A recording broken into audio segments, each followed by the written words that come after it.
बात करते थे सरकार में रहते हुए कि राम तो हुए ही नहीं। राम सेतु की बात आई, एफिडेविट तक दे दिया गया और एफिडेविट देने की मंशा ये थी राम सेतु तोड़ना था।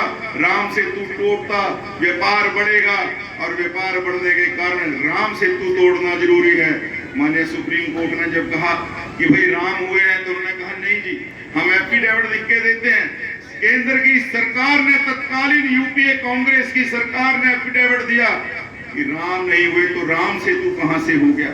न्योता भेजा गया 22 जनवरी के कार्यक्रम का, तो उन्होंने कहा कि नहीं, हम राम जी के दर्शन करने नहीं जाएंगे। आपको समझाना चाहिए।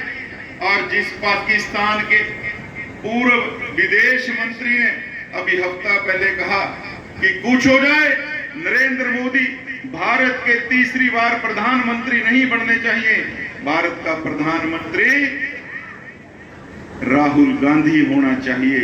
तो हमें समझाया कि किस प्रकार का एक विचार, किस प्रकार की लड़ाई देश के अंदर इन लोगों ने अंदर ही अंदर चला रखी है।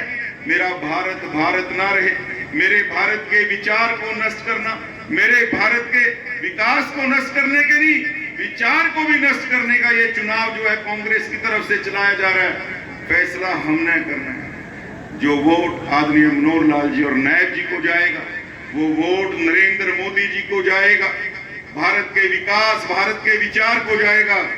और जो वोट विपक्ष में जाएगा, वो वोट जो पाकिस्तान की इच्छा पूरी करने वाले लोगों के मन के अंदर जाएगा। और मैं बातें मानता हूं, पाकिस्तान के एक आम आदमी की वीडियो मैंने देखी, उसके अंदर उस पाकिस्तान के आम आदमी ने कहा कि हिंदुस्तान वालों, आप हमारे बड़े भाई हो। उसने अपनी भाषा में कहा था और उसने कहा कि आप हमारे बड़े भाई हो।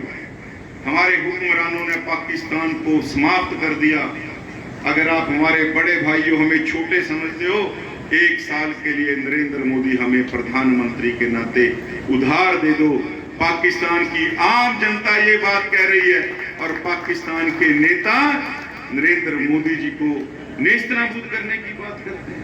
वो पाकिस्तान जिसने अपने आप को आतंकवाद किराए के ऊपर देने वाला देश घोषित कर दिया, उसकी हिम्मत होती थी, कभी भी आता था अपने आतंकवाद का नमूना भारत के अंदर देके चला जाता था, क्योंकि उसको लगता था मेरी ब्रेड और बटर के लिए, मेरी रोटी के लिए इससे बढ़िया जरिया नहीं हो सकता।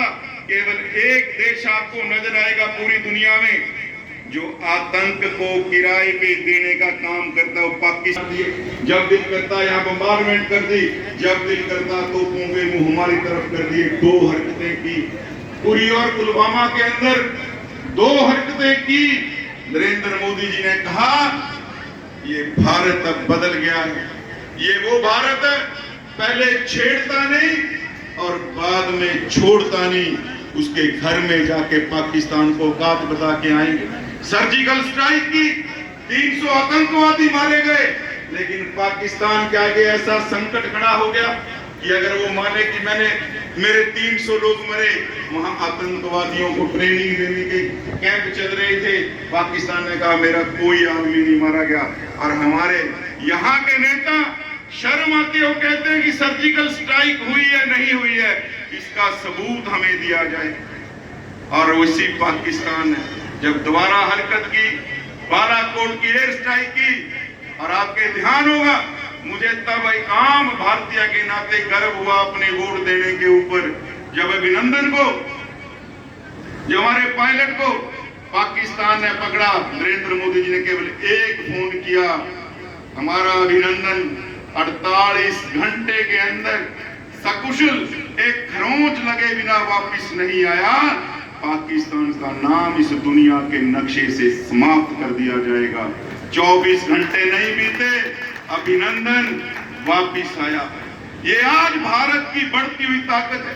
जो अमेरिका कभी नरेंद्र मोदी जी को, जब वो मुख्यमंत्री थे, तत्कालीन कांग्रेस की यूपीए की सरकार के कहने पे वीजा देने से मना कर गया, और तब वही अमेरिका मोदी जी को कहता था कि मोदी जी मेरे अंगने में तुम्हारा क्या काम है।